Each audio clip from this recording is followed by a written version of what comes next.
Yeah, the first 15 minutes were interesting, but now it's recording, so we're good. But I'm sure if they were paying attention in class the other day, at least my kids, we were talking about these because this was in the Unit 2 short answer questions, or Unit 3 short answer questions. It was like the factors that lead to the Revolutionary War. Those are important things to know. Okay. Yeah, bye, Mr. Keel. Okay, sorry for people watching the video at home. I forgot to turn on the record button, but you'll pick up. Okay, so the war begins to extending beyond New England into the South. We don't need to know all those battles or anything. Really, the only thing we need to know is Yorktown. This is where one part of the British Army surrenders.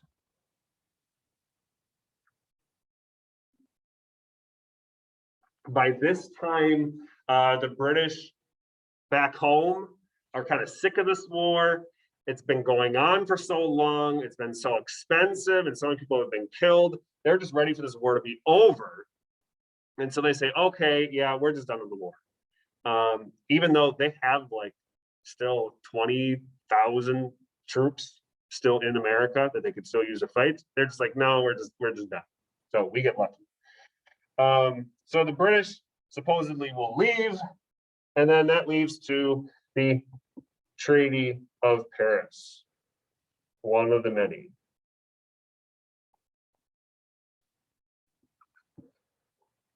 Okay, so the Treaty of Paris is going to say things like, you know, American land goes from the Atlantic to the Mississippi River. It doesn't really say anything what we're going to do with the loyalists. And so the loyalist people who supported Great Britain are going to flee in large numbers, either to Canada or to Great Britain. And one result of this Treaty of Paris is that British soldiers who are actually supposed to leave North America actually end up staying in many of the smaller forts out west, which is going to become a problem. Okay. Any questions from anyone about the Revolutionary War or some of the causes that led up to it? Does the Declaration of Independence break the Articles of Confederation, or is that made?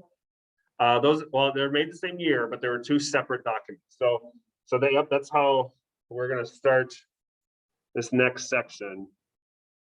The Articles of Confederation.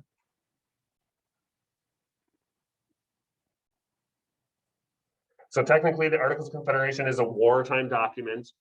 It's explaining what or how the colonist government is going to work, right?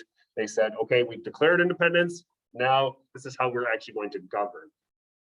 Okay, Articles of Confederation are all about a states' rights,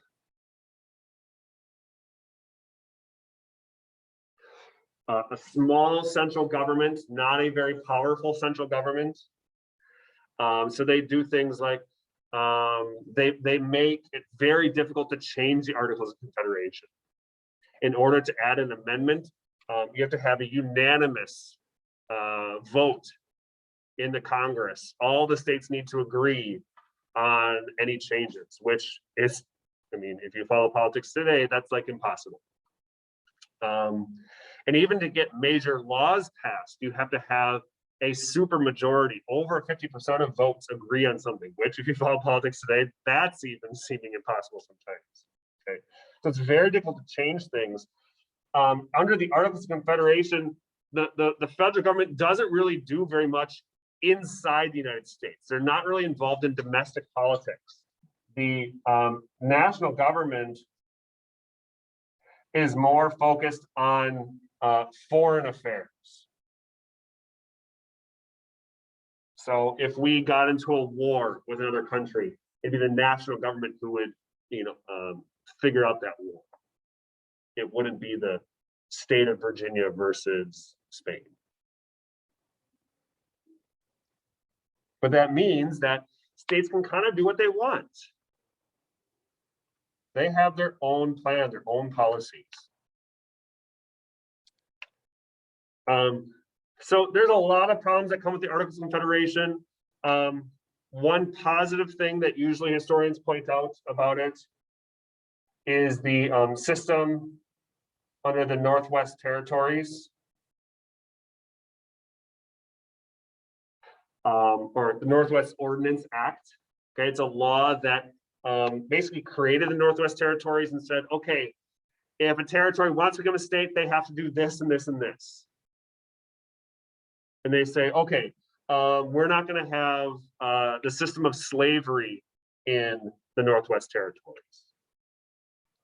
Okay, so that's actually a system that comes out of the Articles time period that actually works pretty well and will keep going even beyond the change to the Constitution, even though that's legally kind of weird. Okay. Was that in 1776? I believe it was passed in 1776. Someone might want to check me on that. I believe it was passed in 76, but it lasts until they change the Constitution. Okay. Any questions before I erase this stuff over here? So let's talk about the Constitution.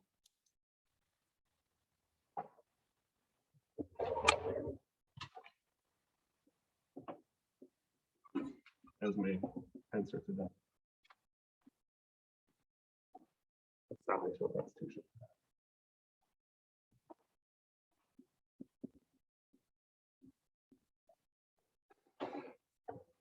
Okay, so we have the Constitution.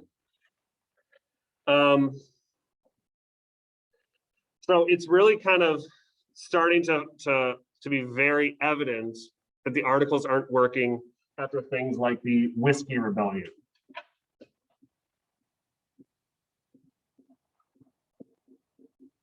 I'm sorry, not Whiskey Rebellion, Shays Rebellion. I'm getting my rebellions mixed up. Shays Rebellion. Shays Rebellion was a group of soldiers or ex-soldiers in Massachusetts who basically wanted to take over the state government in Massachusetts because they felt like they weren't being compensated for the war. And so they were going to rebel. And so they rise up, they start to go after Massachusetts, and Daniel Shays dies. I forget what he dies of. I think something with his stomach, but he dies and the rebellion falls apart. But it kind of sets the alarm bells off that, oh man, we were not ready for this. If there was another rebellion, we would not be able to stop it. Because under the Articles of Confederation, in order to like get an army to go and stop them and stuff, the Congress has to come together, they have to negotiate, they have to debate, and then they have to actually vote on it. Remember, to vote on it, it's really difficult to get what they want. So under the Articles of Confederation, it's not really easily responsive to emergency situations. And there's other, I mean, all the other long-standing issues come together. And so they get together first in Annapolis, in the Annapolis Convention, and they say, okay, let's try to fix the Articles of Confederation. And they quickly realize, okay, we're not gonna fix it right now. Let's get back together in 1 year in a constitutional convention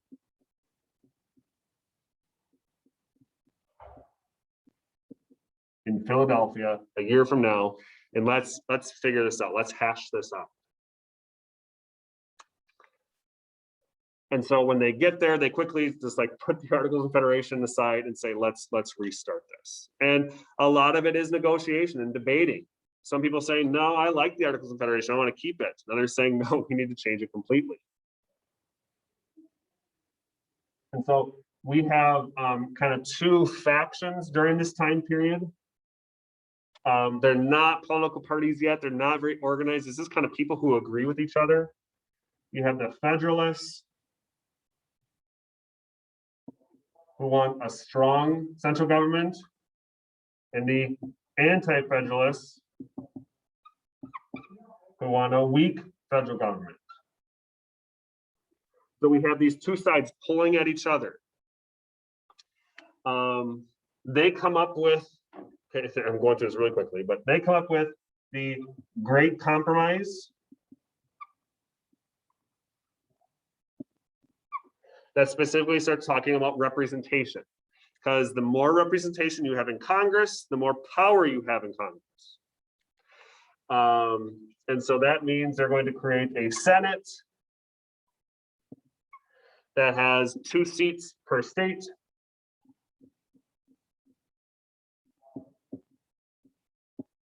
And a House of Representatives, which is based on population.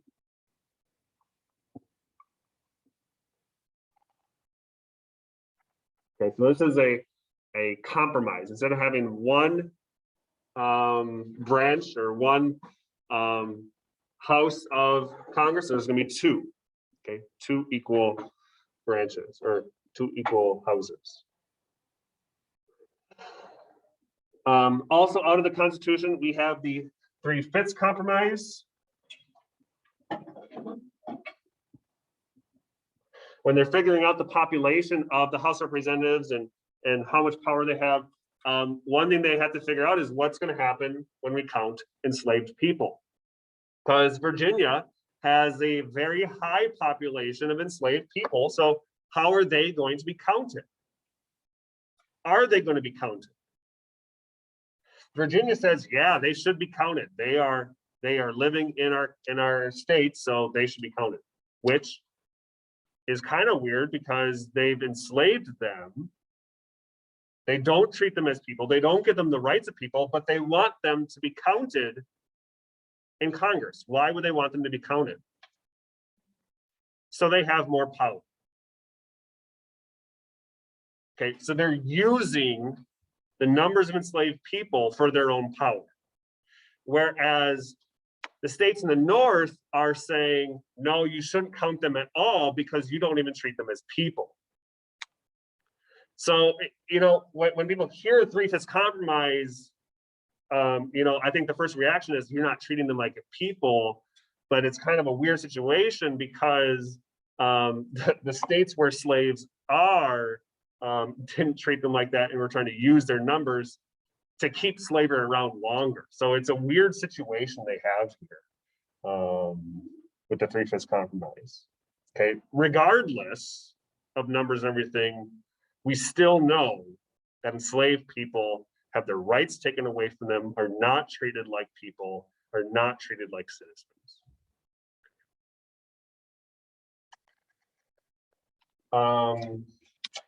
Let's see. So these are agreements made over time. There still needs to be a lot of negotiation and convincing for this. And so that's when they come out with like the Federalist Papers, which are a series of arguments made by Hamilton, James Madison, John Jay, talking about why the Constitution should be supported and passed. They wrote these like with fake names in newspapers. Okay, these like today would be like blog posts. People put it, you know, on Twitter or something with a fake fake Twitter handle, so no one knows who they are. And then other people who are against the Constitution, they came out with their own articles in newspapers or blog posts talking about how no, the Constitution is bad, it's crap, don't follow it.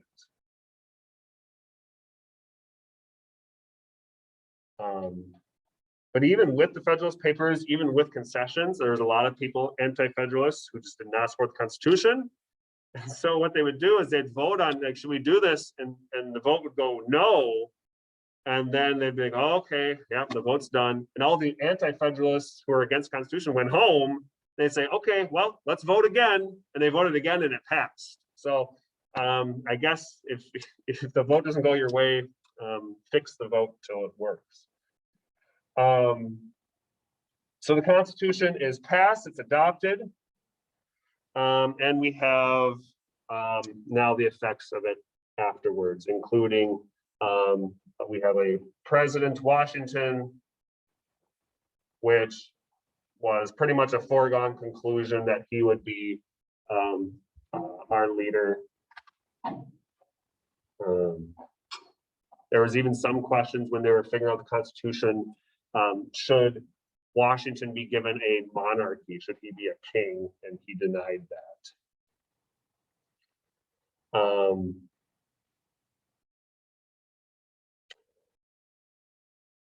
I think so. It's 7:48. We're gonna end there for today.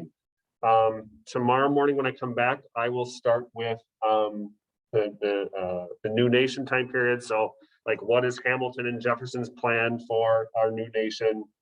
What's their disagreements? And maybe we'll get into the early 1800s. Are there any questions before we finish up for the day? This is not about this, but which president was the new right again? Like, what time was that? The new right? Yeah. The new right was like Ronald Reagan. Oh, okay. Okay, and there will be a review session with Mr. Keel tonight at 3 o'clock. Oh.